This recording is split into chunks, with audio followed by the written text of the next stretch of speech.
The first thing is going to be to, and also let me just open that back up and save the image. We can dump that, save that. Okay, for a projection on this NURBS eye, we can see that we don't have any color map right now. And so our eye color is just this white color. So we're going to go to color, texture it with the texture we made in Photoshop as a projection of a file texture. It's going to be a planar projection. We just need to load in our texture, which is right there, color.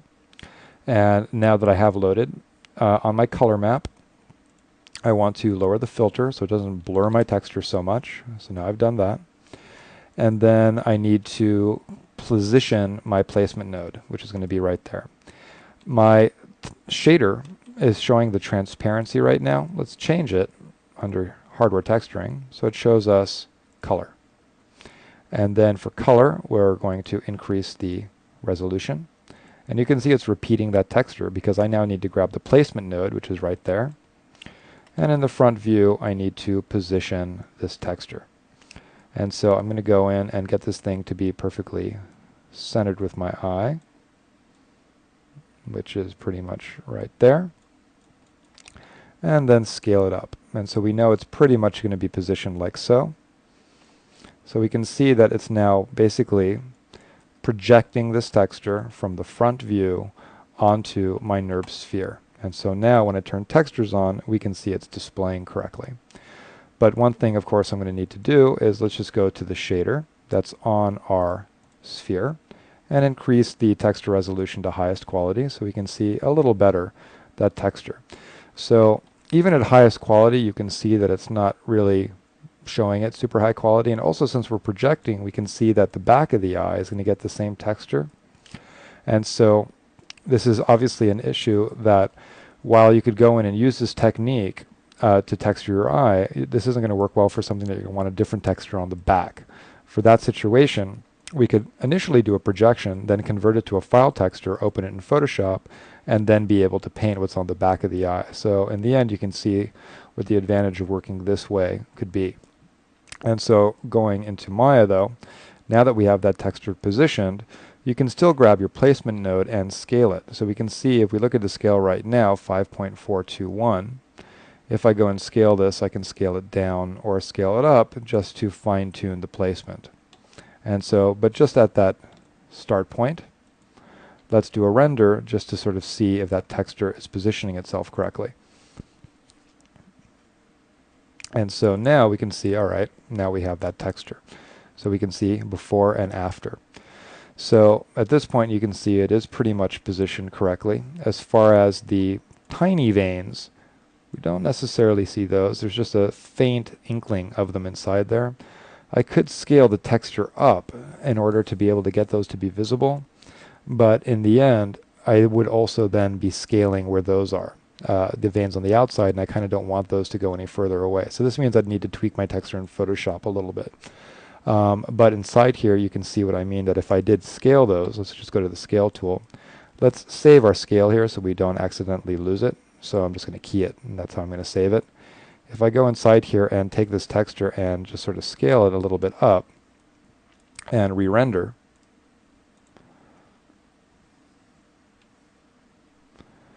now we can see all the texture sort of moved out a little bit, and we can see if we zoom in some of that tiny vein texture sort of popping up inside there, which creates sort of a cool look. But clearly in the end we're just going to need to tweak our texture in Photoshop, because in the end the scale that we had was working better for the veins on the outside. And so looking at our texture again, we can see that everything is pretty much working. We're getting the sort of, color variation. It's a little bit blue into a cream into a red on the sides. We're getting these tiny veins, and we're also getting our sort of a few, but not too many, larger veins. And so inside here, if we decide that this is what we like, we can go and convert this to a regular texture. But before we deal with that, if we go back into Photoshop, if we did want to tweak that general area, basically what I would need to do is, we're not even using those small veins on the bump map, so I'm not going to need to tweak my bump map. All I would need to go is to this texture, take those iris veins that are right there, select them, and then just transform. So I'm just going to hold down Shift to do a proportional transform on these, and then use the arrow keys to kind of scoot it around. You know, maybe sort of scale it a little bit more non-proportionally, so I can sort of see where these are positioning themselves. And so now I've sort of scooted them out a little bit. If you want to, since I've done a bunch of steps, if I go back a few to where it was initially, let's go back to here, iris veins. If I want to be able to compare changes, I could just go and say, well, let's just duplicate that layer, right? So we have two of them, and then just make a tweak, let's say to the copy.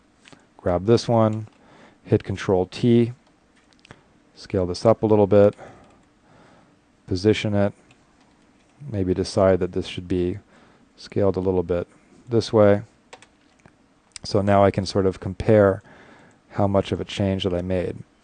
So now for those, if I hide those rings and save this out, File, Save As, let's save this as source images, as a TIFF. This is our eye color. We can just go and call this, you know, B. And then as a copy, so it flattens it, save, and now go back to Maya. And in here, I will now just need to go to the texture and replace it with B. So that now, if I go and do a render,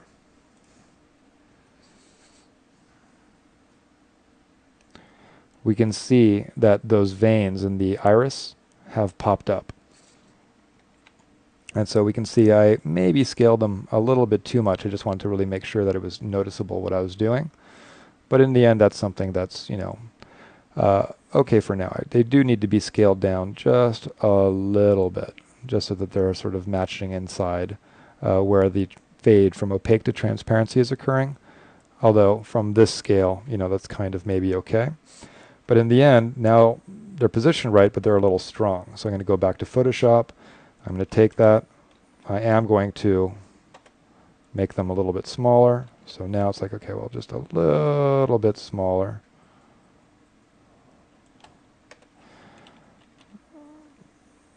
And then I'll just lower their opacity down also just a little bit so they're not quite so strong.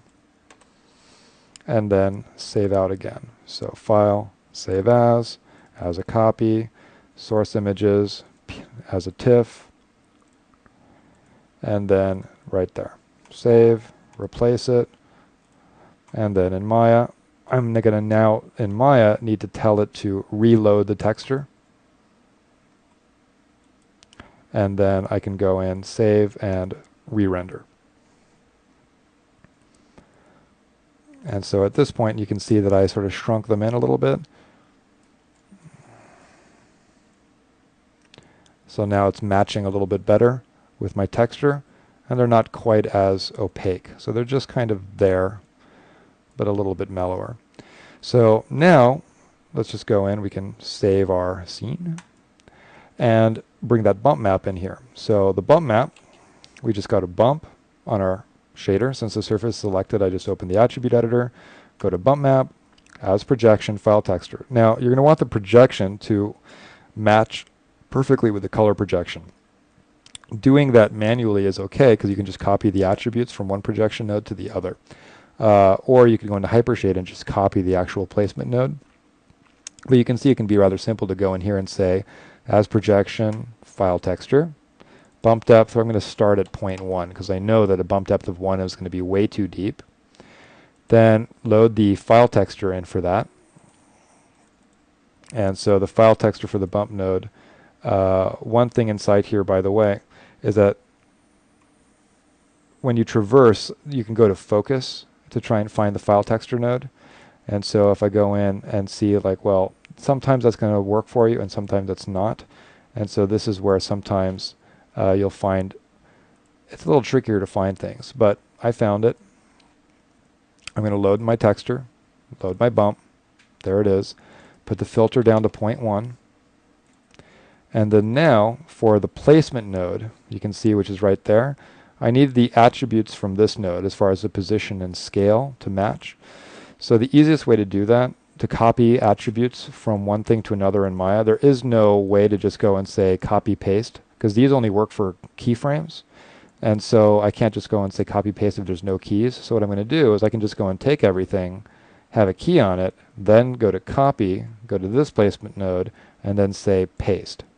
And now you're going to see that these two placement nodes are exactly on top of each other. So even though I don't necessarily need to animate them, setting a key is a nice way to be able to copy attributes. And so I could always now delete the animation if I wanted to. But at this point, now they're going to be exactly positioned with each other. And so now I can go back to the render view window and check out my bump. So let's do a render with that. And now we can see that bump is in there. And also you can see what's happening to our highlight now. You can see how our highlight before was perfectly clean. And now we're getting just a little bit of breakup in the highlight, which gives it kind of a nice look as far as making it look like there's, and you can also see the breakup in the reflection. See how the reflection before was this razor sharp edge, but now it just kind of implies that, you know, the surface of the eye isn't completely perfectly smooth, which can give it a nice look, depending on the eye. But some eyes definitely have just a subtle bumpy appearance to it. And then also you can see with a bump depth of 0.1, we're having sort of a very, very subtle bump effect. But it's there. You really wouldn't want any more than that. So this depth of 0.1 is definitely the max we'd want. So let's say if we look at this and we decided that we wanted this bump to be stronger, but we wanted this to be weaker, we would obviously need to edit the Photoshop file, because we wouldn't be able to do that in Maya. And so inside here, right now actually the bump depth for this is kind of okay. It's probably a little stronger than it should be. And so what I'd want to do is just decide, okay, well, if that needs to be lower, let's say we go to the bump node and we say, well, maybe 0.05, so even lower. Save our image, do a render.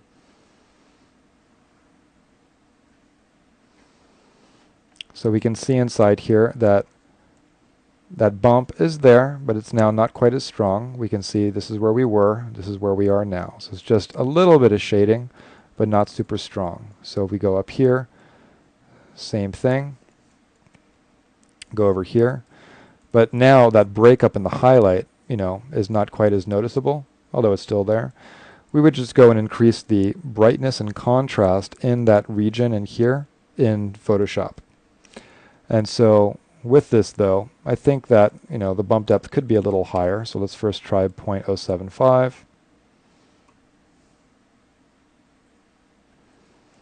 Okay, so we mellowed it out a little bit. And then for that highlight inside there, I would just go to Photoshop, go to my bump, and decide, okay, well, you can see this is much lower values than what's going on in there, but it is its own layer. So I can go to that layer and then just adjust contrast on it. Because if I do this, now there's going to be a lot of bump inside there. So I can just go to sort of bring it up a little bit just to make it a little bit more prominent.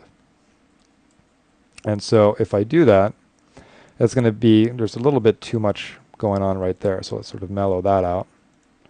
And then now let's save this out. So save as a copy, TIFF, source images, new eye bump, but I'll just call this 2, save. All right, let's go to Maya. Let's reload the bump. And so let's go and grab and that's the wrong texture. So this is where, you know, opening Hypershade is the easiest way to traverse. We know we're looking for file 4 inside here. And so if I say, well, I know this bump node is outputting straight into the texture, and I know that inside here an input is going to be that file texture. So let's go and load bump 2. And then with that loaded, we can go and re-render.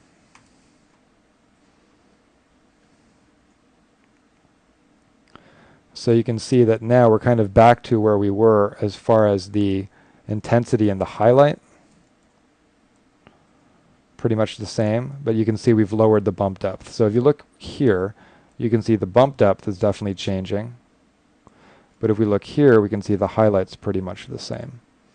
So there you go for that. So now we have a color map and we have a bump map. And also, since everything is in layered Photoshop documents, So because our bump is a separate file that's been saved, and our color is a separate file that I'll go in and save, it's going to be very easy for me to go in and just change, turn things off or on, add more veins, remove a vein. I can go and just get rid of those. I can go and get rid of these, and so forth. So it's very, very flexible. And obviously you could then use this as a start point or as a base for multiple characters. So maybe one character's eyes are really bloodshot, one aren't. Maybe one's more clear than this one is, because this is kind of not completely white for the color.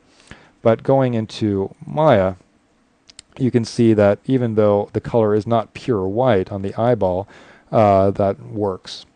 So the next thing we want to do now is, we could continue to fiddle, with this texture, but for now this is going to work for us. What we kind of want to do next is we can focus on some other shader issues as far as refraction and simulating subsurface scattering inside this eye, and also deal with sort of designing your highlights on an eye. As far as this projection texture, this texture is obviously eventually going to need to be converted to a file texture. One, you're going to need to do that if you're going to want to have the back of your eye have a different texture than the front. But if you don't need to do that, you could always just take these projection nodes and parent them to the eyeball, and then your texture will stick correctly. Because right now, if this eyeball moves independently of these projection nodes, your texture is going to slide off the surface. So either you're going to convert it, which you saw us do earlier. We had that sort of ramp that created those lines, and we converted that. But inside here, we'll sort of deal with that later. For now, when designing this eye, we wouldn't really need to do that just yet, unless we really needed to deal with the texture on the back of the eye. So for now, let's just go and take a look at some other things we might want to do inside here. And so the first thing we'll do is we can sort of talk about the refraction inside the cornea, since that's not something we've turned on yet. We are ray tracing, so obviously we are using mental ray, as we can see inside here. And in mental ray tracing is on right now, which is why we're getting reflections, and also why we're getting the shadow inside the eye. But inside the eye, with the shadow that we're getting, the refraction is not turned on our shader. And so if I go to the shader, we can see on our Blinn, if we go under ray trace options, refractions is off by default. And then also another thing on my directional light, let me just sort of check something real quick. Our shadow rays right now are set to a value of 1, and our ray depth limit is set to a value of 1. Something that also is important, which I haven't really had to deal with yet, is the fact that the accuracy of the shadow being cast from the cornea onto the iris is controlled by this slider. It defaults to a value of 1, but if you find that your cornea is not casting an accurate shadow onto the iris, you're probably going to need to raise that value right there, because this value is basically controlling how transparent objects cast shadows onto other objects. And so basically the ability to see a shadow through a transparent object from a light. And so right now, what I'm going to do is, since we haven't really sort of dealt with that on this eye, is let's raise this to a value of 2 and do a render to see if it sort of improves any of the shading that we're getting inside the eye. And this is on the directional light. And so we can see inside here, what happened is that the shadow in the cornea is fine, but it did change the shading that was occurring on the bottom of the eye. And so meaning that the light was kind of traveling through, this region, and this sort of just increased the quality of the shading on the bottom side of the eye inside here, as you can see. So it is something that for now we'll sort of leave on. We're dealing with a very sort of hard-edged shadow there, but we're dealing with a very hard-edged light. But it's giving us more of a true black at the bottom, which we should have because of the fact we're not dealing with final gather or bounce light in this render right now. But we are getting some what looks like bounce light, meaning the bottom of this eye is not black. And so now it is. And so this is just sort of helping us with shading. So I'm going to leave that at 2. And then also right now our light is a very, very hard-edged light. I'm going to go and mellow it out. Let's put a light angle, let's say, of 2 on our directional light. And let's increase our shadow rays. And you're going to see what's going to happen with that is it's going to soften our shadow. So now you can see the shadow that we're getting on the ground, instead of being razor sharp, has a little bit of softness to it. So you can see the effect that that's now having on the shadow, or on the cast shadow. So we might even want it to be a little bit softer. And so maybe I'll say a light angle of 4 inside there. And when you do that, you are going to get a little bit of graininess in the shadow. That's controlled by shadow rays. But that affects render time. So you can see how there's a little bit of graininess in this shadow, but we really don't need to resolve that until we do a final render. So at this point, okay, you can see how it also, that shadow that's inside there, when we increase the ray depth limit, you can see how it also sort of softens that out. Okay, so now let's save our scene, and let's talk about that refraction. For the refraction in the eye, what we're dealing with is the issue that if I go and, let's say, look at this eye from the side, for example, so let's come in and look at this from here, let's say like so, and do a render.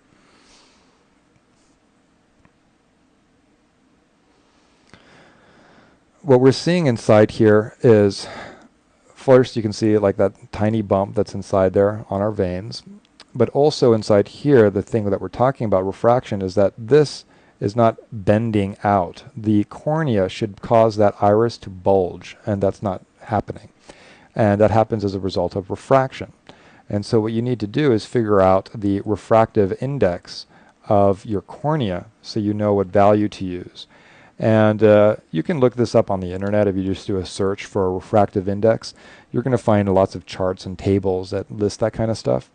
For something for like a cornea, a value of around something close to water is going to work. The refractive index of water is 1.33, and so you can basically use that as a start point to get your refraction. You can tweak it up or down a little bit, but it's definitely going to be a positive value that's going to be higher than, let's say, 1.2. So let's go in, grab our eye, and go to the shader. On the shader on the eye, go to Ray Trace Options, and we want to turn on refractions. And inside here, let's just sort of save our scene. Go to refractions, and let's stick that to 1.33. So we're basically dealing with a value that's similar to water. Then, with that, you'll see that there's an attribute here called refraction limit, which has to do with your ability to see through multiple transparent surfaces to see the refraction of light, or the bending of light behind that object. And the default value here is 6, which is going to be definitely high enough for this eye, because there aren't that many surfaces that you're looking through, meaning this cornea is just one surface. Although when you're looking in here and then maybe out the other side of the cornea, so looking here and looking through here, that's 2 surfaces you're looking through. So this default value is going to be fine. The only thing to be aware of is in your render settings, under mental ray, if you go to ray tracing, you've got this number. And even though it's set to 6 on the shader, it's only set to 1 in your render settings. And so you might want to set that to a value of 2. And so with that set, going inside here, refractions are on. Let's now do another render. And if we go to our render view window, this is what our eye looked like without refractions. And so now we'll do a render.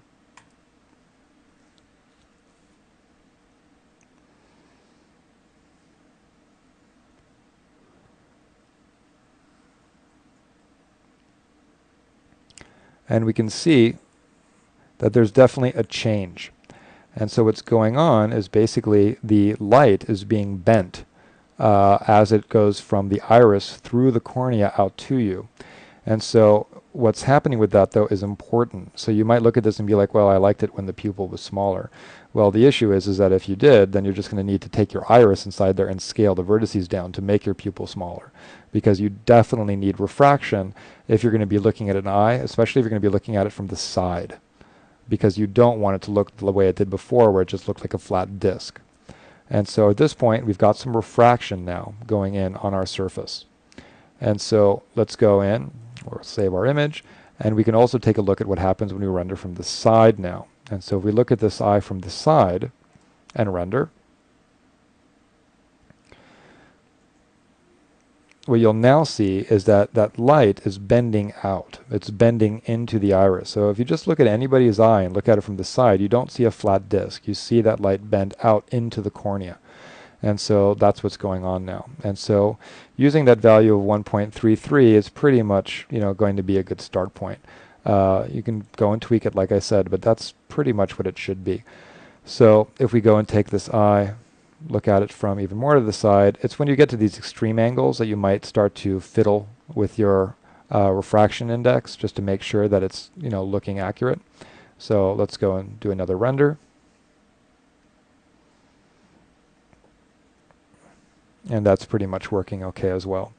And so that light's bending. So we're no longer getting this flat disc. Our eyeball is now doing what it should be doing, which is bending that light.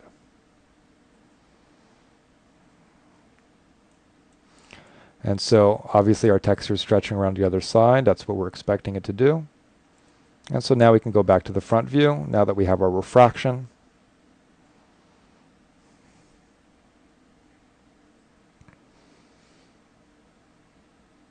Obviously slowed the render down a little bit because now we have refractions as well as soft shadows going on inside here. But it still only took 12 seconds to render, so we're dealing with really fast render time. I could go to my directional light and go back to hard shadows, so put these both down to 1, and we'll see that instead of 12 seconds, the render will go a little bit faster and we'll still have our refraction. So you can see 6 seconds. So that hopefully helped illustrate the fact that soft ray trace shadows, definitely have an effect on render time. But we're still getting our refraction. Things are rendering really, really quickly. So at this point, now let's take a look at the issues of designing our highlight as well as the issue of trying to get the look of light being absorbed into this surface a little bit.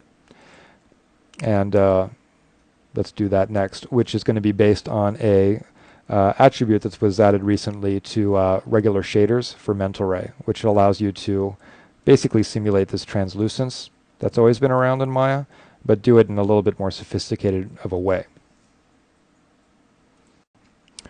So on the shader, if we go down to Mental Ray, what we're going to be using is this scatter radius. And so this is something that's similar to subsurface scattering. It's just not calculated accurately the way the SSS shaders are in Mental Ray. But for something like skin, it wouldn't work well. But for something like an eyeball, it does. And it's definitely more sophisticated than translucency. And so it just gives you a nicer, more volumetric look. And inside here you have control over the scatter color, which is something that you don't get with translucency. Translucency pretty much just uses your regular surface color to lighten areas, while with, let's close this up, with your scattering that you have under Mental Ray, you get to pick the color, which for something like an eye is going to be a neutral color, but it's not necessarily going to be exactly the same color as the color of the eye, depending on your eye. So by default, you'll see all these attributes are grayed out because scatter radius is set to 0. And so once you raise your scatter radius, it enables all this stuff. So going inside here, if we just go in and let's save the last render we did, and let's also make sure that our eye is still, just in the default location, we can go and turn this on. And so let's put our scatter radius. We can see the slider goes up to 10, and so that radius would be way too large for something that's the size of an eye. And so, but you don't want it to be too low because you're going to start to get artifacts. And so if we go in and say put it to a value that's probably too high, let's say we go to a value of 2, then you're going to have to decide your scatter color, and the value of this is going to determine how bright the appearance of subsurface scattering is. And so something like this would be definitely a little too bright, but let's put that up just so we can see. And then inside here we have some other attributes, accuracy, fall off, that you're going to just play with to obviously fine-tune the look. So we're not going to get into defining all of these in too much detail, because in the end, it basically, if you just sort of pick your radius and color, the default accuracy of 97, which is kind of a weird number to be the default, actually works pretty well for an eye. And then your fall off, which defaults to none, you have control for how the light spreads from a illuminated area into a shadowed area. And so meaning like in here, this would be an example of going from shadow into illuminated. And so you can control sort of the gradient that you get inside there. So, so with this, let's just sort of leave it at what it is right now and do a render. And so at this point, let's render it. And we can see our last render time was 6 seconds, which was very quick. Let me see if I left our light at being hard shadows. We did, so we don't have to deal with that as a render slowdown. And so going back in here, let's do a render. And so what you'll see is that our render time was still super fast. It didn't change our render time at all. But now you'll see what happened. And so now basically what's happening is the light is sort of absorbing into the material of that eye. And so this is something that we can see the light is also being absorbed down into this lower region. And so it's something that's a handy attribute to have available. So if we play with the scatter radius, let's say we put it to a really small number, let's say like 0.2, and render.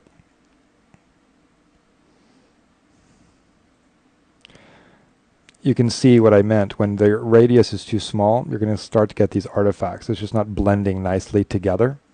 And so we're going to want to find a value that basically gives us, you know, a nicer fall off. And so that value of 2 is much smoother, but might be too much of a fall off from light into shadow. And so let's go and try a value of 1 and render. And so if we compare the render of 2 and 1, you can see you're getting a little bit of a sharper gradient there as it goes from light into dark. So you just have to sort of decide what you're looking for. Also, you can see it's very, very bright and kind of blown out up here because our scatter color is way too bright. Remember that by default it was here, and we just raised it up just to sort of make the effect of this a little bit more obvious. And so this is with no scattering, and then as we start to introduce that. And so what we're going to do is that scatter radius of 1 inside there is something that is just also a little sharp. And so 2 actually wasn't bad for this eye. So it's going to depend on your scene.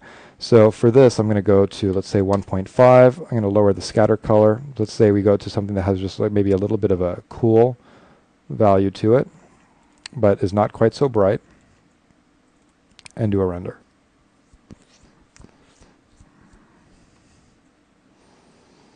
And so now you can see how it's definitely scattering with a cool value inside there instead of just this neutral white value. And so at this point, if we get rid of this one, we can see the difference between having none and just having a little bit. And so it's just adding a little bit of a glow on the sort of dark side of the eye. And so that's still a little bit strong. And so to reduce that, you wouldn't lower the radius, you'd lower the scatter color. So if we now save this image and play with our fall off, right now is at none, let's put that to linear and do a render. And so you'll see it's just going to change the general gradient that's inside that scattering. And so you can see that it went from having a sort of a very, very smooth fall off just to being a little bit more distinct inside that edge right there. So that's something that also you're just going to want to decide what you feel is working best. Inside here, since this part of the eye is pretty far away from the light source, you might decide that you want a sharper fall off inside there. And so for this one, I'd say the original still was feeling a little bit more natural, and it's still a little bright. So if we go and save this and then jump to quadratic, that's obviously going to be an even faster fall off. Similar to light decay on a light, where you have linear, quadratic, and cubic. And so we can see the different fall-offs that we're getting inside here. And so what we're going to do is say, like, all right, well, none was giving us sort of the smoothest gradation, which was working. The value is still a little bit bright.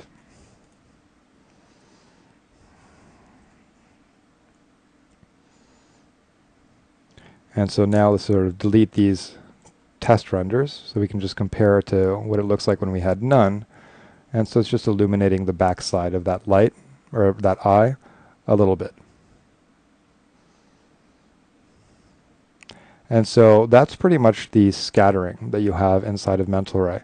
So it's not as accurate as subsurface scattering, but it is something that's going to just help a little bit with the eye feeling a little bit more translucent. And so at this point, now that we have that resolved inside here, let's take a look at playing with our highlight that we have on the eyeball.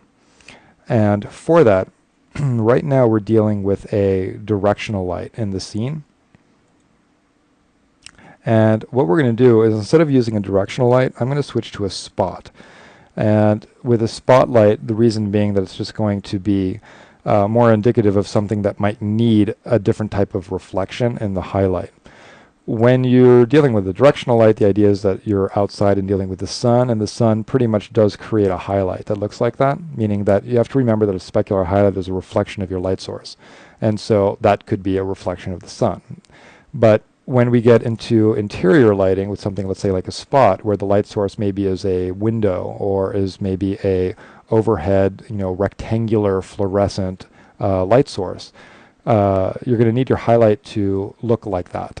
And so instead of dealing with this sort of outdoor lighting model that we're using, let's get rid of our directional light completely and create a spotlight. So I'm going to create a spotlight inside here. And with my spot, I'm going to look through it, position it, so that my highlight pretty much pops up in the same location with my eye. And with my spot, I'll just increase its cone angle a little bit. I'll turn on some light decay, set it to linear. Let's increase light intensity a little bit. Let's hit 7 so we can decide if our intensity is right or not. Let's move the light back a little bit on our eyeball. I'm going to add a little bit of penumbra to soften the edge, so it's just not a super hard edge, and just a tiny bit of, let's say, drop off. So that gives us a gradient from the center to the edge, so it's just not a super hard light, it's a little bit softer. And then at this point, I'm going to go in our scene. Let's take a look from this view, and we can see the light could definitely be a little bit brighter. So I'm just increasing the intensity inside here. And so let's say maybe 40. And my highlight now is more here. Maybe I wanted to go across the two surfaces, but to test it, let's do a render just to see what we're doing with our spotlight. But before I do, on my spotlight, I'm going to go to shadows and go back to ray trace hard shadows. But I'll take my ray depth limit and put that to a value of 2, since I have transparent shadows. And so at this point, I'll do a render.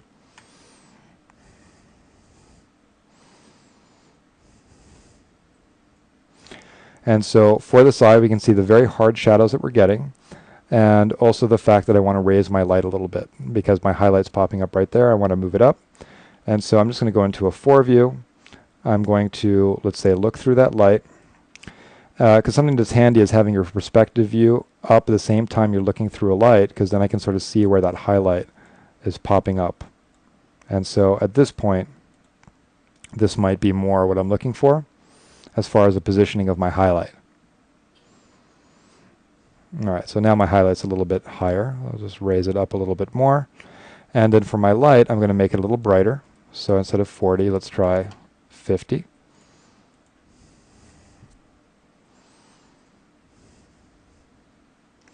So that I'm pretty much getting back to a similar render to what I had before, the difference being that we're using a spotlight. So I'm going to bring this maybe up a little bit higher, maybe make it just a little bit brighter.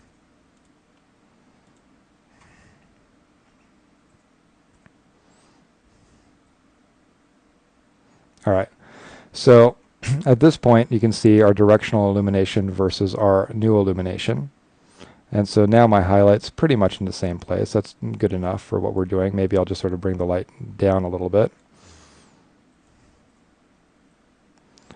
And then for my light, I might decide to maybe make sure that it illuminates the whole environment just so that our reflection is still noticeable. And so to do that, I'll just increase its cone angle a little bit, and maybe not have so much drop off on this light.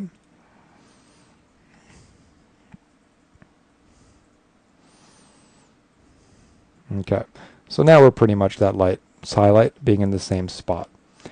So now, as far as designing what that highlight looks like, what we're going to want to do is, first of all, inside here you can see that as a result of the spotlight's angle that it's hitting the scene, the background is pretty much sort of blending into itself. And so I might decide that I want to just make my background a little bit more distinct just by throwing a texture on them or something like that. Not like it really matters, but it just might make it easier to sort of gauge where this object is and gauge the reflections.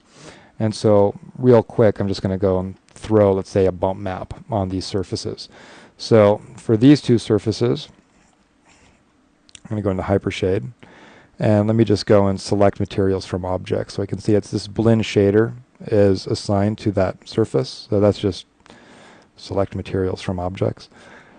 And so if I grab the bottom and I say select materials from objects, it's got the same shader. Well, what I'm going to do is take, this blend shader, which is assigned to those walls, and maybe duplicate it. So now I have two of them. So those are going to get that one, and the floor will get that one. And then for the walls, I'm just going to go in and maybe give them a bump map. So normal bump map, not a projection. Lower the bump depth, and let me just go and grab some generic texture. So I'm just going to say under here, maybe I'll just go to maps and go to something I could use for this. Maybe if I go to, we can try Marlin library. These are from Marlin Studios, which are handy. Or maybe I'll just go to a Marble. These are from Artbeats, and I can grab some sort of bump maps that are in here and see what these look like. It's not going to give me a preview for those, so I can see, well, that's just a generic grid, as is that. So instead of those, let's just go up and grab something different than that. So maybe we'll go and grab something that's got a little bit more texture to it, maybe like a stucco or something like that. So for this, I'll just go to Marlin. Maybe I'll go to Rustic. Let's go to Bump Maps. Let's take a look at some thumbnails. And so these guys aren't wanting to give me thumbnails, so that's fine. I'll just go and grab a generic, let's say, stucco texture. So something like that is going to be probably fine for those walls. And so at this point, since that's assigned to those, I'll just go out here and do a render to see what that's looking like. So that's on there. So I get an impression of lighting on that surface. And then for the ground, I'll grab a different bump map, file texture, browse, and maybe I'll grab a concrete texture. You can see what that's going to look like. So it's just giving us a little bit of texture on the ground. On my file texture nodes, I'll just lower the repeats, or rather the filter, but increase the repeats. Let's see what that's looking like. That's fine for that. And then for this one, going to the bump map, lower the filter, but also increase the repeats on that.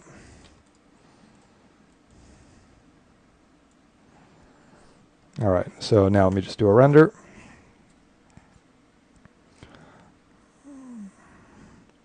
So that just gave me a little bit of texture on the floor and on the wall, just to give me a little bit of a sense of, light direction inside here. And so for these, the one on the ground is kind of fine. The one on the wall is kind of boring. And so just because it obviously is not tiling very well, so we can see that little seam. And so for that, if I just go to that texture, that's probably happening because of that texture that's right there. We can see that it has a dark border on the bottom of it, and so that's probably what's creating that.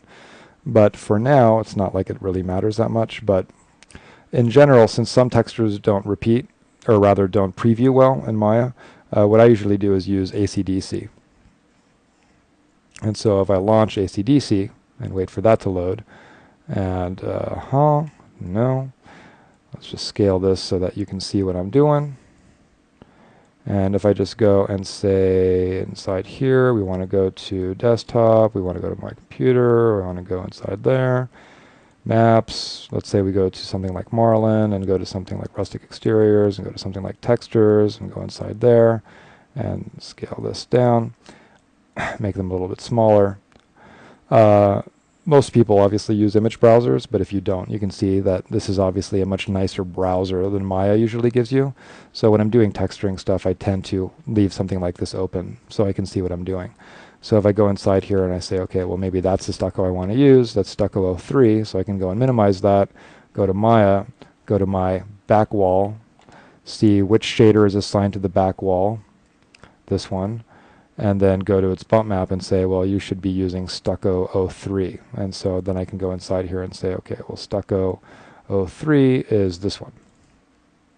And then now if I go and render, I'm using a different texture. So it's a little bit more efficient as far as being able to preview your textures. And then if I go inside here and decide that I want a little bit of color on that, then obviously I can go in and grab stucco 03 and stick that on color.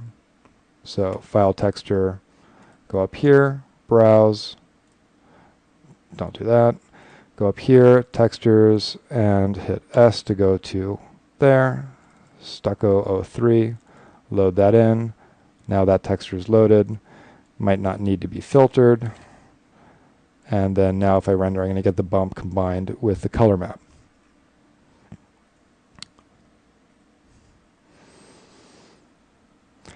So there you go. But in the end, for this, I don't really want the color map, so I'm just going to undo a couple steps.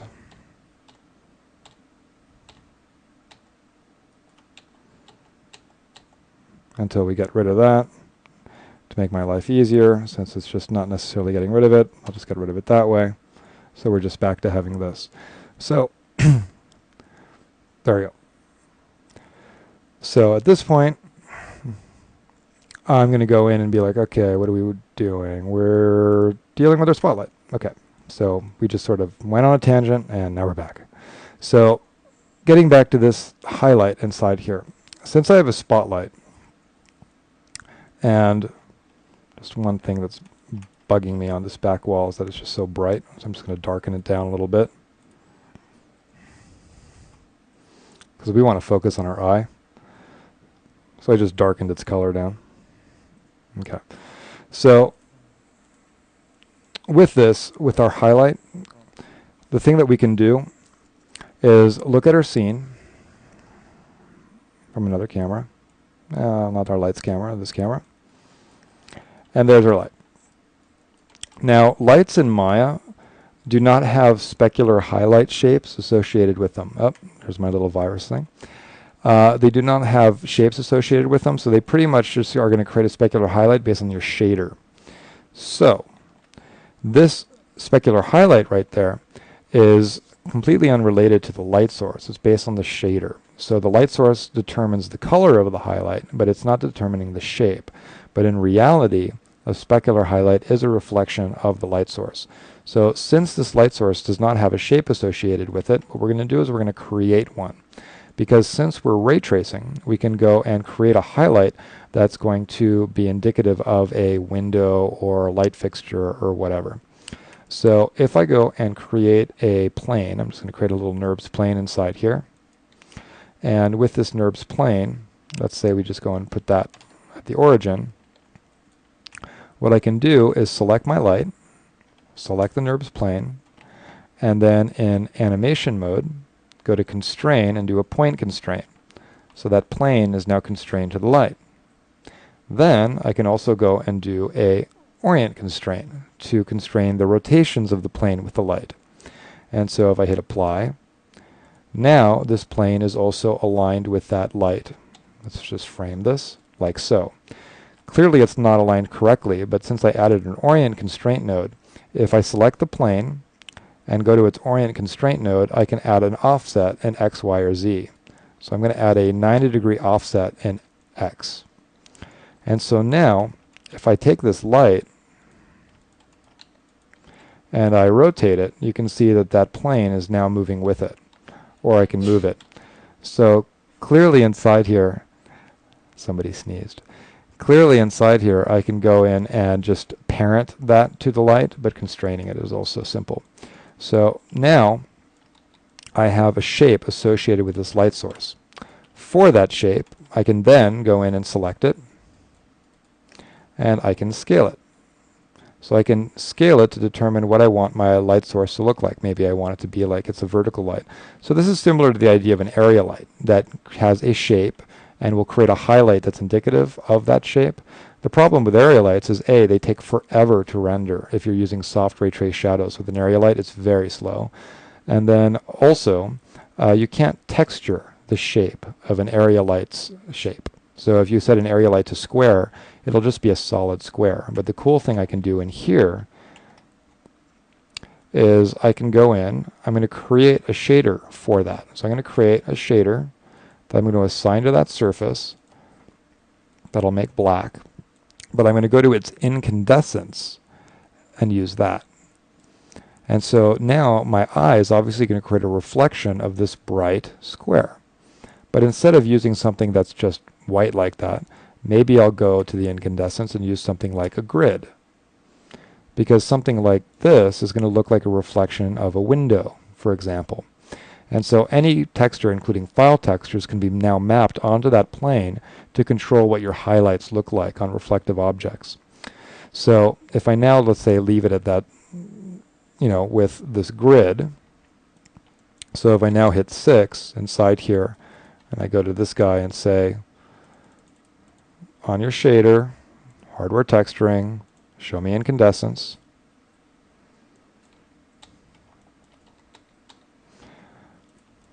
Okay, so there it is.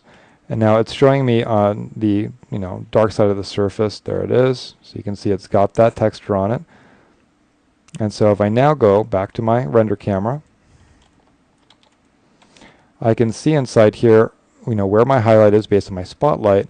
But instead of it now looking like a little dot, we're going to get a reflection of that grid. And so let's just save our scene and do a render.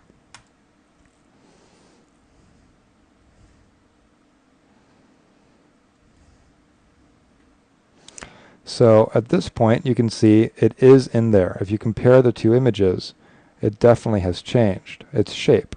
But what I'm going to do now is I'm going to take that NURBS plane, which I'm going to call reflector, or whatever you want to call it. And I'm going to take it, I'm going to scale it up, make it a lot bigger. And now on this render, let's render this region. And there you go. So you can see that I'm getting a reflection of that shape. So right now its scale is like so. Let's go and go to perspective, maybe make it just a little bit bigger, maybe make it a little bit taller, and render region. So that now we can see how that reflection is going to be helping me design my specular highlight on my eye. And so at this point, maybe I want it to just be a little bit smaller.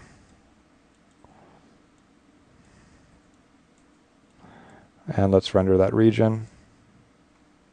Meant to render the region, I rendered the whole thing. Okay, so that's going to work. All right, now next thing to point out. On my shader, the actual highlight from my blend shader, I don't even really need anymore, because now I can just use the highlight from my reflection if I wanted to. Although you might find it nice to have it be brighter in the center than it is on the outside. You can also see inside here how we're getting this breakup as a result of our bump map. But notice that even though the shader that's on that object is white, we are not getting a very bright reflection for our reflector. And that's because on our eye surface, the reflectivity, let's just go to ray trace options, or rather specular shading, is only at 0.15. And so even though this is something that's white, it's not being reflected at 100%. If you want to be able to go and have minimal reflectivity for your eye, so we have it at 1.5 on the outside of the eye, but you want this to reflect at more than 0.15, that is possible to get that look, which brings up something that's kind of a cool trick that you can do. And basically what you do is if I go to my reflector, and I'm just going to select that thing, and we don't have to worry about history on it. Let's just go to its shader. Let's go to its incandescence map. The line color is black, but the fill color in here is white. Well, you would think intuitively that white is white and you can't go any brighter than that, but you actually can. I can go to the fill color, which has a value of 1, and put in a value of 3 and hit accept. It looks exactly the same inside here, but something you wouldn't expect is that it actually is brighter. So you can see what we just did. So that's a really, really cool thing to be able to do. So now you can see we've got this nice square highlight. We can see that grid texture inside there. And so it allows us to control highlights to get, highlights that, you're used to associating with an eye, in the sense that eyes, create a nice reflection of the light source, even though the body of the eye isn't necessarily reflecting at 100%. This is more of like a high dynamic range issue, meaning that, there's a lot wider range of light information in reality, but a light or an eyeball is showing like a more contrasted version of the lighting in the scene, and so light sources are much more visible than the rest of the environment. And so inside here, that's kind of what we're simulating. So I just went to anything that's white that's being reflected and giving it a brighter value, because obviously if I went to my light source and made it 3 times brighter, it would blow out the rest of the image. And so inside here, that's something that's useful, although I think I am going to make my light just a little bit brighter in my scene. Let's re-render.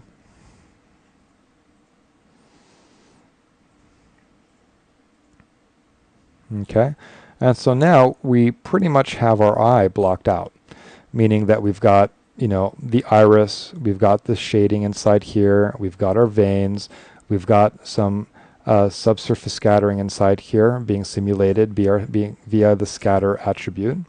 We've got refraction, we've got highlights that we can now control. So obviously this shape right here, my reflector, does not have to be square, it doesn't have to be a plane, it could be a round surface or a cross or whatever it is, or shape you're trying to design for the highlights inside here. You could see that if I took that and went out here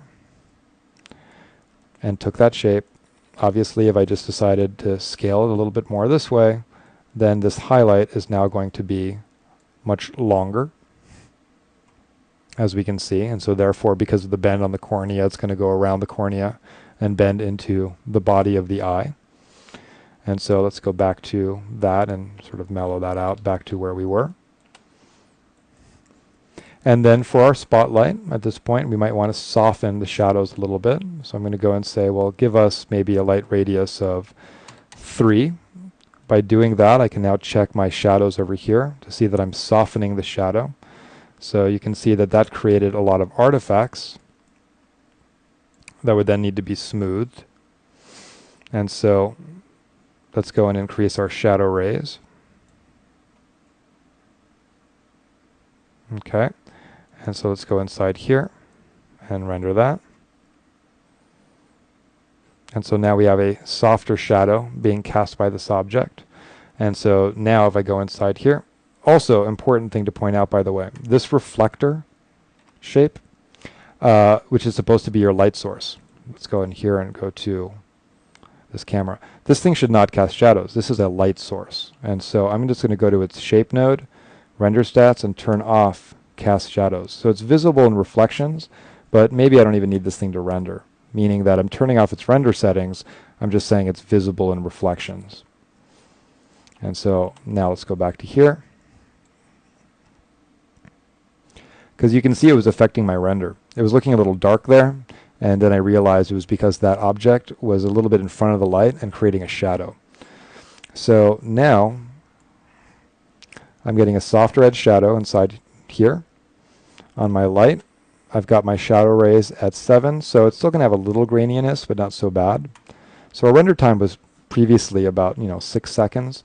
Now the render time is going to go up a little bit because of the fact that we raised our shadow rays and made it a softer light source.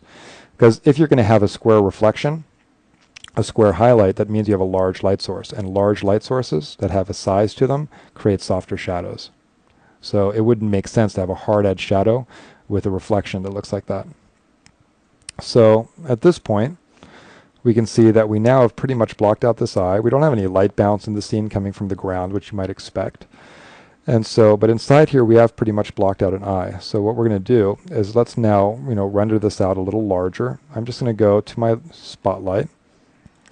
Maybe we'll add a little bit more drop off just to darken the environment a little bit. And the body of my eye, I think I could make a little bit more reflective for the render we're going to do. So I'm just going to raise it to 1.2. Let's go to my light.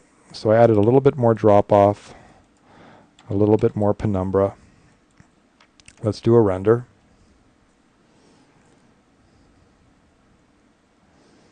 And so by raising the drop off, lowering the penumbra, I'm just sort of like lessening the amount of light that's on the background. And so we can see at this point, the background is still a little dark, or rather a little light. I'm trying to focus our lighting on the eyeball right now. And so for that, I'm just going to go in and add a little bit more drop off, maybe 10. Let me see what happens in this upper region. So it's going to get a lot darker. So you can see the difference between where it was and where it is now. Maybe a little bit more. Let's check that region. Okay, so you can see that got darker. But the lighting on the eye should stay relatively consistent. So now let's do another render. So I just pushed back the background a little bit.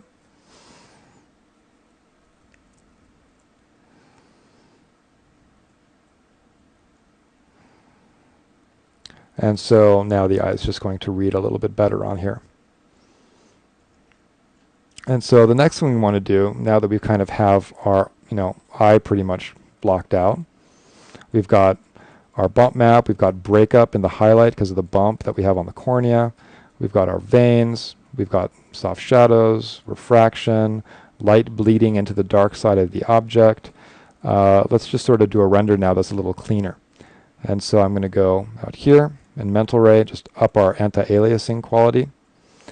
And let's do a render that's a little bit bigger. And so let's say we'll still render a square image, but now instead of 500, let's render at 1,000. So we just get a bigger render. And so let's just go in and render that. And so this is obviously going to take a little longer, but the thing is that in the end, the way we've set up this eye shader, it's going to be relatively quick to render because there's nothing going on that's really that bad.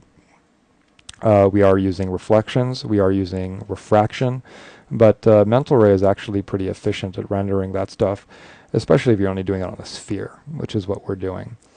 And so by rendering at full resolution, it's going to allow us to really sort of see what this eye would look like if we were, rendering a very, very up-close render of a character's eye, which you're not going to do that often. But the way we've set up this eye and the way we've textured it would allow that. And so clearly, when we're going to do a final render of this eye, like within a character, you'd probably end up lowering the resolution of the texture on the eye so that it doesn't slow your render down, even though it's not too bad. Also, remember the way we've set up this eye, our iris that we have can very easily be swapped. And so it's very easy to swap the iris without touching the veins on the body, and vice versa. We can change the veins while keeping the same iris. So it's a really nice setup to be able to create different eyes for different characters quickly. Because once you have an eye made like this, you're going to end up using it over and over again. So this isn't necessarily a process you're going to do that often. But it's kind of cool. So I'm just going to let this render and stop talking so that we can just sort of cut to when the render's done.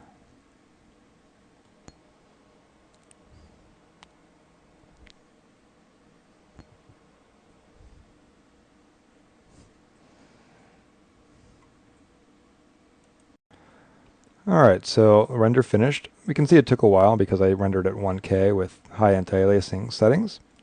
But if we now zoom in, we can see here's our eye. And so we can see, for example, our little bump that's existing and how it's breaking up the highlight. We can see our little veins around here, which could be brought in a little bit more.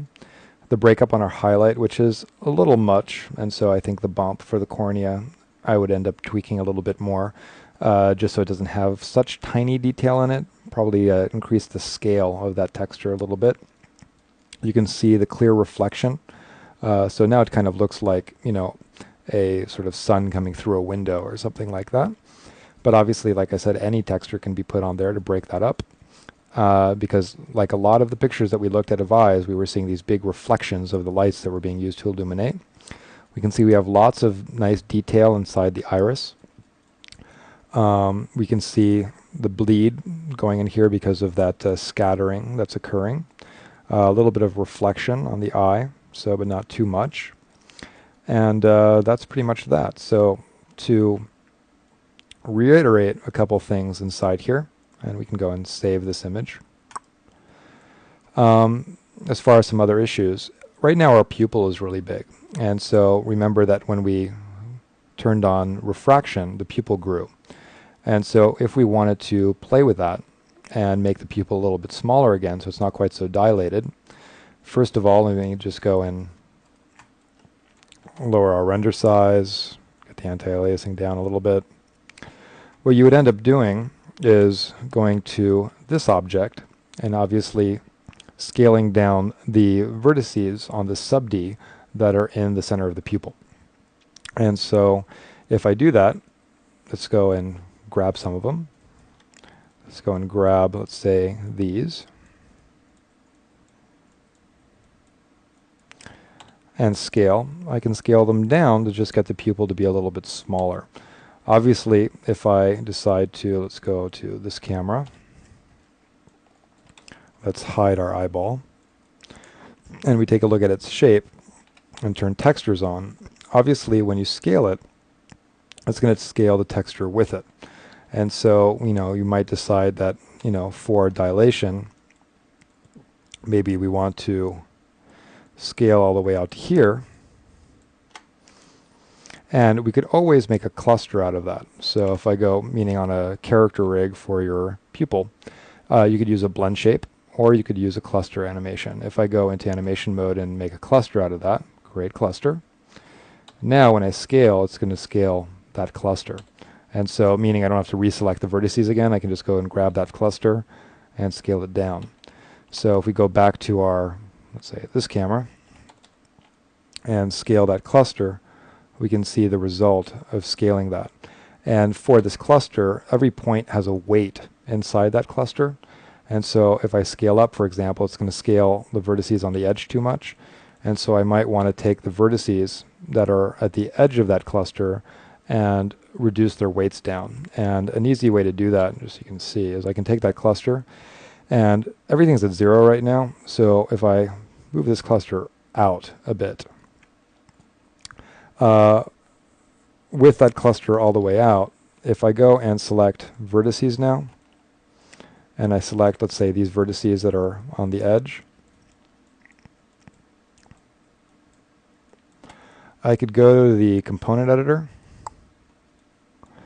and then for that, if I go inside here and go to cluster weights, which are not showing up quite in there, but let's say we go in and we want to lower the weights quickly. I'm just going to use a script called the weight tool, which I don't have loaded. So let me load that script in. Weight tool you can grab from highend3d.com. So let me source that script, which is called weight tool. So let's say, where do I have it? Don't have it there. Where do I have that script? So let me just go back a little bit and see where I would have it. Don't have it there. Okay, one place I might have it is in here. So there it is, weight tool, open. So now that I have that loaded, I should be able to execute that script, because then I can go in here and adjust easily using a slider the weights for points that are inside a cluster. So I'm just going to say, 0.5 for the ones that are on the outside. So now when I grab that cluster, those points only move 50%. So if I put this back to 0 and I go back to perspective 1, turn the texture on and scale, I can now get a smoother scaling for dilation. So inside here, I'm just going to scale it, let's say, down just a little bit, and then do a render. And so what we'll see is that our pupil will now be a little smaller inside here. And so now I was able to get a, smaller pupil inside there. So now that's going to look a little bit better. And then also, if we wanted to sort of, let's go and save that. Go back to the fact that we have different irises. Let's go to Hypershade. After everything that we've done, if we decided, let's see what a different iris would look like. Remember that we did save different irises. This is C. So if I go, well, which one was A? A was that one. Which one was B? B was a brown eye. So if we go and say, all right, well, let's try B for both color and bump. We save that image, so let's do another render. And now we have a different iris.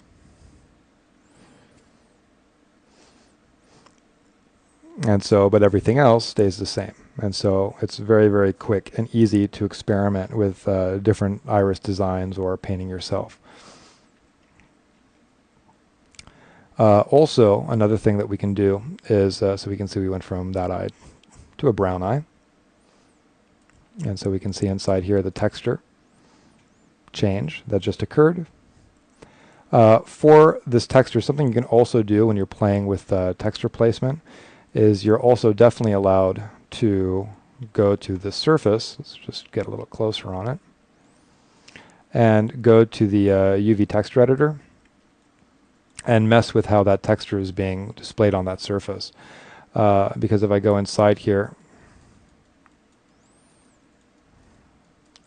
and edit the UVs, so let's say I go and grab all the UVs inside this region, even though we already created our texture, we can still go and scale placement. So for example, if I want that edge to be a little darker, I can sort of scale it in, and now we're going to get sort of a more black edge along there. Because in our render, we could see it was still kind of a light brown color. So it's just going to bring a little bit of darkness, because here is where we were. Scale it in a little bit. And now that interior edge of the pupil at the edge of the iris is going to be a little bit darker. And obviously, I can also go inside here and say, like, well, maybe I want more of the detail from the outside to come in. And so I could go and grab these UVs and scale those. And we can see how we're really kind of controlling, or using that to further refine what's going on with our texture placement.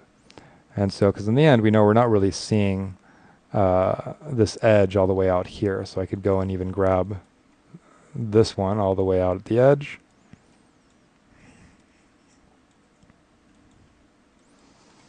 And scale those in a little bit. And clearly that's on the back, and so I'm not seeing that one. While this one, if I scoot that around, is probably more on the front. So this is there. And this is there. So it just gives you an idea of being able to control and warp your texture placement. But what we have right now is pretty much fine. So let's go back to here. Go back to object mode. Let's get our channel box back. And then here we are. So going back to Hypershade, let's go back to our lighter eye because it's a little bit easier to see with the lighting in our scene. That was C. And now I just want to show a couple other things as far as designing your eye. One being that right now we're dealing with a iris that bulges out that has very little specularity on it. But like I said, there are different looks that you can get inside here by messing with the specularity of your eye. And so let's just give this a couple seconds to finish rendering. So while we have something right now that's a little bit more normal, and you can see that change to the UVs that I did, now I've broken up that edge. So instead of looking like, kind of like a hard light edge, by giving it a little bit more of the blackness, it's kind of broken it up so it feels a little bit more natural. But as far as playing with the shape or the bend of this, that's where you can do some interesting things for different types of eyes. So let's take a look at what we can do if we sort of change the shape of the iris and some neat looks what we can get.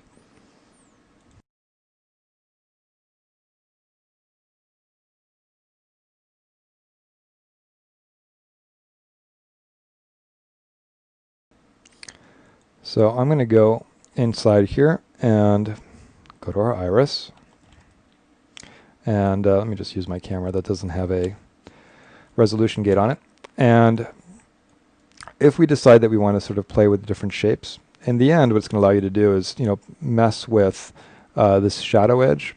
Because sometimes you'll see people render eyes or see animals that have eyes that, for something that's lit from the upper right, you'll see certain irises that are actually quite a bit darker on this region and a lot brighter down here.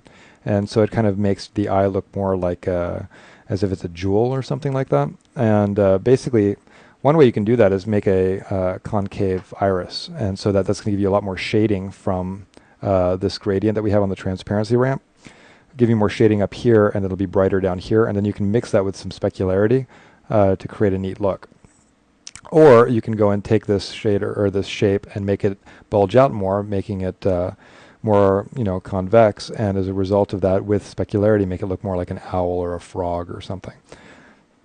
So if I go in here, and for this I could go and actually use this cluster, right, to change the shape now that I have it.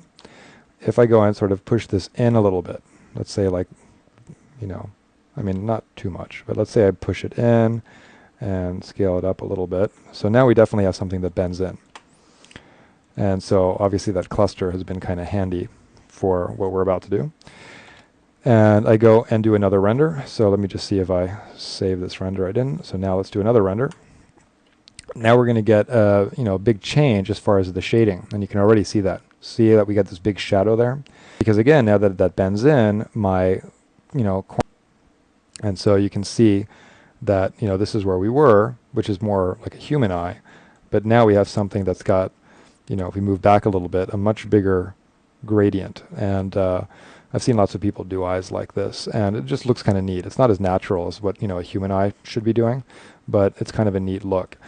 And to make it a little bit stronger, I could then go to the iris, which is my little sub D, and go to its shader, which is in here somewhere, there, and go to its specular map. And for the specular map I have inside here, we can see that this is the center of the eye, and this is the edge, right? So right here is this region, and this here is the edge. I'm going to go to the specular color, and eyedrop the actual color of the eye, which is kind of like this sort of golden color. Make it a little bit brighter, so that now we're going to get definite specularity on this eye. So it's not going to be so specular in the center, but when we render, we can render just this region. You're going to see that it's just going to get the bottom part to be a lot brighter because it's now having a specularity, and then the specular color is syncing with the actual color of the eye. So it's making it more of a, if we switch, you can see how it's brightened the bottom part of the eye. So basically creating a stronger gradient inside that eye. And so since it has this gradient on it, it's still not necessarily making the rim of the pupil brighter. It's just sort of making the body of the eye a little bit brighter. And so if I go and say, okay, well, let's make it super bright just to compare. So this is for, this color we're using here works for this eye color. If you're doing a blue eye, then obviously this specular color, you'd make blue. So now we can see the change that made. So we now have something that's got much more, especially when you see it small, because remember on eyes on a character, you're usually going to see them kind of tiny. You can see, the different looks that we're getting with this. And so this is kind of a neat look. So human eyes don't really do that. So, if you put a bright light over you and you look at your iris, it's not going to have this huge gradient in it, but it is a neat look. It makes it just look very deep and rich. And so inside here, that's one thing that you can go in and do. which is kind of cool. So, and then an alternate thing to do inside here, instead of making it go in, is to take that cluster. Let's go back to this camera and bulge it out. But instead of bulging it out normal, like bulge it out a lot. And if you bulge it out a lot, then you're going to get something that's going to feel more like a frog or an owl or something like that. And so I just have to be careful if I go into shaded mode that it doesn't sort of poke through my eyeball surface. And so that just means I need to tweak my cluster weights a little bit. But so I can't really bulge it out much more than that, but without tweaking my cluster weights. But let's now go back and do another render. So let's just go and see what we're saving. Let me make sure I save that. And let's do another render. And so for this render now, remember we still have that bright specularity on the eye. And so now it's going to be brighter on the top instead of the bottom, again because of shading. But it's going to be a lot brighter because of the specularity. And so inside here, we can see the change that happened. So our original eye, the shading was relatively flat across there. So now we did something that it creates a strong gradient going across this way, strong on the bottom, dark on the top, versus bulging it out, where you can see this is feeling more like what you expect on like a, like a frog or an owl, where it has this very sort of specular component to it, and it definitely bulges out more on the iris. And so obviously you can experiment with this to get lots of different looks for eyes. Let's sort of scale this out a little bit so we can sort of analyze it a little bit more as far as the different looks that we're getting on this eye. So you can see we have all sorts of different looks, but the thing that's nice about it is that we're going through them, very, very quickly. So it's very fast to experiment to decide what you want. Let's go and delete that one. So we can go in and let's delete that one. So we can just go these three. So this is a little bit more flat, but bending out a little bit more like a human. This one's going in, creating this nice gradient. And then this one's bulging out, which is something that you're going to expect more on different kinds of creatures. And so with this also you can see that nice sort of specular highlight that's going on in the eye. So that's pretty much creating eyes using this technique. And so with this, hopefully this was a useful lecture. So it was a little longer than I thought it was going to be, but either way, it's just a lot of stuff to cover. And so in the end, we talked about, everything from scratch. And so from modeling, creating a NURB sphere and a sub-D iris, to textures and shaders, transparency maps, color maps, bump maps, dealing with UVs, using Photoshop, different techniques to use reference, creating textures from photographs like we did for the iris versus creating textures by hand, which is what we did for the veins, and then different techniques and looks you can get by changing the shape of the iris. And so the only thing left really that you'd end up needing to do with this eye, if we were going to use it, is the conversion of this texture into a file texture so that it's not actually projected. If you needed the back of the eye to have a different texture, for example. And for that, it would just be a matter of going to Hypershade, selecting that surface, selecting the shader that's on it, which is going to be my eyeball shader. If you're not sure, you can always just say select materials from objects. I can see it's that shader. So I'd select the eyeball that has the projected textures on it, shift select the shader so they're both selected, and go to edit, convert to file texture. This will then take that projected texture and convert it into a file texture. So you don't need the projection anymore, and then that file texture you can tweak in Photoshop. And so when you convert it, just pick the size you want. So for the eye, we're projecting 1K textures, and so we'd kind of want to leave it at 1K for our projection. And then that would pretty much be it. So if I now say convert, in the lower left corner you can see it's converting those textures. It's going to automatically create a new shader with those textures assigned. And so you just have to wait a few seconds for it to do that. And so it's converting a few things. It's converting the color map, the bump map, and it's also converting the transparency map. We don't necessarily need a conversion for the transparency map, but inside here you can see this is the new shader it created. And so you can see it converted inside here a couple different things. So if I go into textures, we can see there is the eyeball texture after being converted, right? So this one right here is the projection. This is the one that Maya made. And so now you could bring this into Photoshop. So you can see it just put it in the source images directory, and the name is just going to be based on the names of the surface and the name of the projection node. And then inside here it also converted the bump map, and then it converted the ramp. Now the ramp, you didn't necessarily need to convert, so you could always, still use the regular ramp that you have in the scene and get rid of that file texture. Because you don't even need this shader. You already have a shader that's set up for it.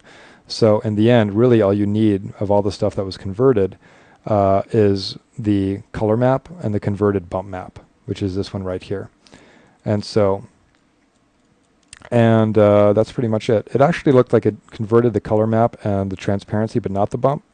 And so it probably didn't do it because it had an issue with the bump 3D node or the projection node. So if you just take that bump map file projection and project it directly or connect it directly to something like color, then it's going to do this and give you a correct projection that you can use.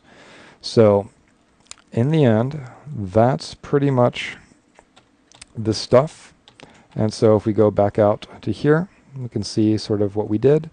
And there you go. So hope this was useful. And that's it for now.